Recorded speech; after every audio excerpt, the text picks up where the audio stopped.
In this Excel demonstration, we're going to talk about generating a random sample from a population. So I'm using Excel demonstration states for random sample as my Excel workbook. So in the column A, I have all 50 states. I took those 50 states, that's my population, and I copied them over here into sheet 1 just so that I don't contaminate my population. Highlight column A and let's insert a column. So insert. Then I want to put numbers down here. I want to put an indexing. So I'm going to say 1, 2. That dictates what pattern you're going to use. I'm going to highlight 1 and 2 so that Excel knows you're going up by 1. And then we'll drag that all the way down to index the 50 states. All the way down to Wyoming. And it indexed 1 to 50. I'm going to make that a little bit bigger because Massachusetts rolled over to that next line. Then what happens is I want to randomly choose 30 states. So in this cell over here, let's just call it D1, I'm going to use this command, and it's under the functions, and it's rand between. So R-A-N-D. So let's just put in random number and see what comes up. So we'll say random number, push go. And I'm using rand between because that returns a random number between the numbers that I specify. So I don't have to generate random numbers that go from 1 to 1,000, and I'm only looking for numbers that are in the range from 1 to 50. So I'm choosing rand between. And then the numbers that I'm choosing are the bottom number being 1 and the top number being 50.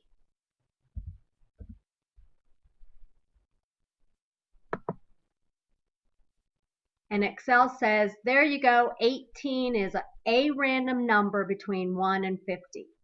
So now I'm going to generate this. I'm going to drag this formula all the way down and let it just go ahead and generate 30 random numbers. Let's drag it all the way down to the bottom because if we have repeats, we'll want to throw them away. So let's just do some extras. I'll just create 50 of them, and then we'll pull 30 from this list. So starting up at the beginning, the first one that it told us to choose is number 24. So I go over here to the side and I say, okay, number 24, you get to be part of my random sample. So 24, I highlight it. I'd go ahead and color it in just so that I, have that one chosen. The next one is number 13, so it's going to come along into the sample. Number 13 highlighted. Number 45 is coming into the sample. Highlighted, so Vermont gets to come into my sample. Then number 12.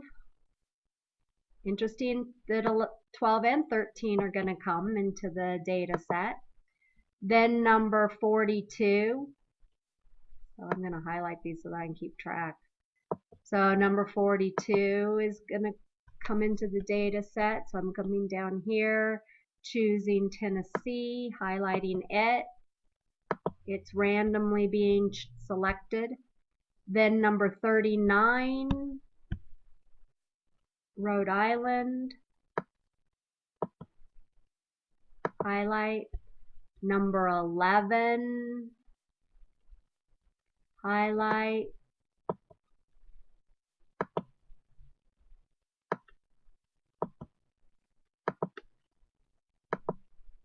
Number 32,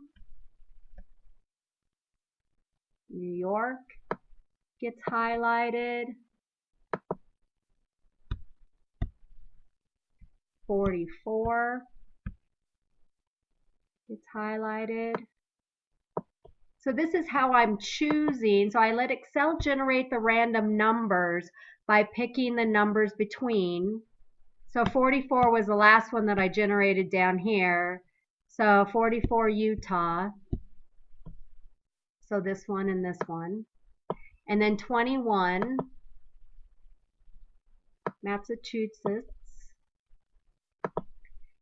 And then notice, so oops, I didn't highlight it, Massachusetts.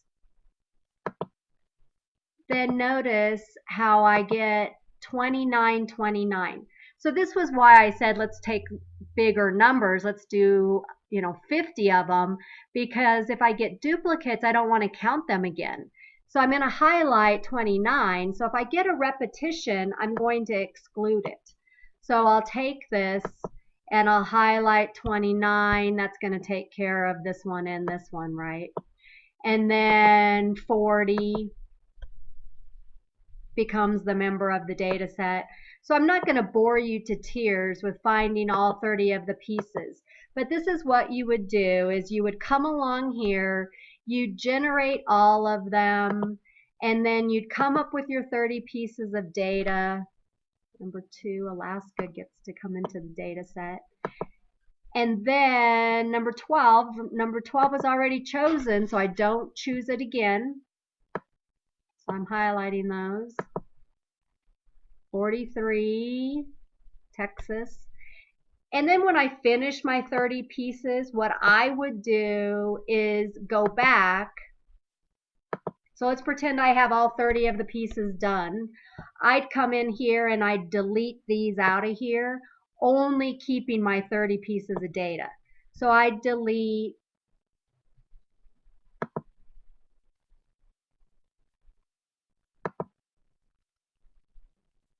shift cells up. So I delete these. I delete this one. So I delete all of them that are not part of my 30 pieces of data. And then what I would do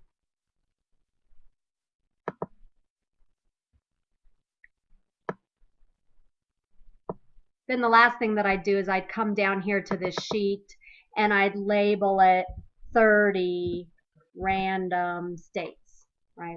So we do that to the end. So we didn't go through and do everything. It just was, too tedious, but I just wanted to show you how to use the random generator in Excel. So 30 random states. So this will become my sample. So that'll become the sample and, the data, whatever it is that I collected with it, the number of square miles that it encapsulates, the population, the elevation, whatever it is that goes along with it will be the data that I'm going to use to continue on with my statistical project. So this was just a demonstration on how to use the random generator. And remember what the command was, ran between 1, 50. If you had 100 pieces of data, it would be ran between 1, 100. And then you drag the formula down however many times you want to generate that random number.